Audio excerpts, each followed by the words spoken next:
আচ্ছা, ভাবুন তো, ভিডিও গেমস খেলার বদলে আপনার শিশু সত্যিকারের অস্ত্র চালানো শিখছে, আবার সেটি করতে গিয়ে উপভোগ করছে সে। অবাক হচ্ছেন তো? অবিশ্বাস্য হলেও সত্যি, এমনটি ঘটেছে পোল্যান্ডের স্কারশেভের নিকোলাউস কোপার্নিকাসের সাধারণ প্রাথমিক বিদ্যালয়ে।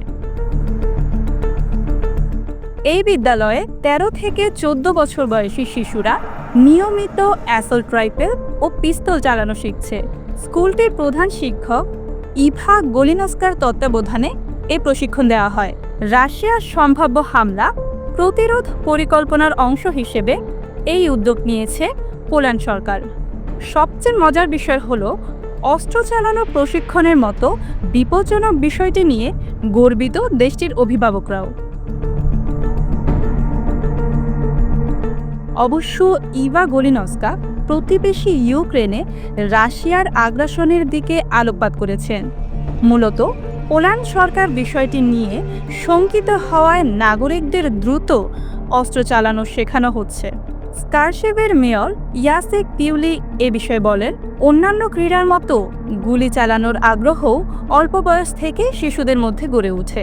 এ কারণে সব শিক্ষার্থীদের জন্য আগ্নেয়াস্ত্র প্রশিক্ষণ আয়োজনের নির্দেশ দিয়েছে সংশ্লিষ্ট মন্ত্রণালয়। পোল্যান্ডে ৩ মাস আগেও গুলি চালানোর প্রশিক্ষণ বাধ্যতামূলক ছিল না, তবে এ নিয়ে অভিযোগও করছেন না অভিভাবকরা। মনিকা তেলিনস্কা নামের এক অভিভাবক বলেন, তাদের শিশুরা ইতিহাসের সঠিক দিকে থাকতে চায় বলে গর্বিত তারা।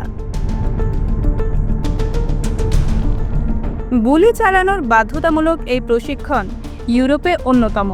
ভবিষ্যতে পোল্যান্ডকে রক্ষায় প্রাথমিক বিদ্যালয়ের শিক্ষার্থীদেরও প্রস্তুত থাকতে মূলত এই প্রশিক্ষণ, যদিও শিশুরা আপাতত এটাকে মজা হিসেবেই নিচ্ছে।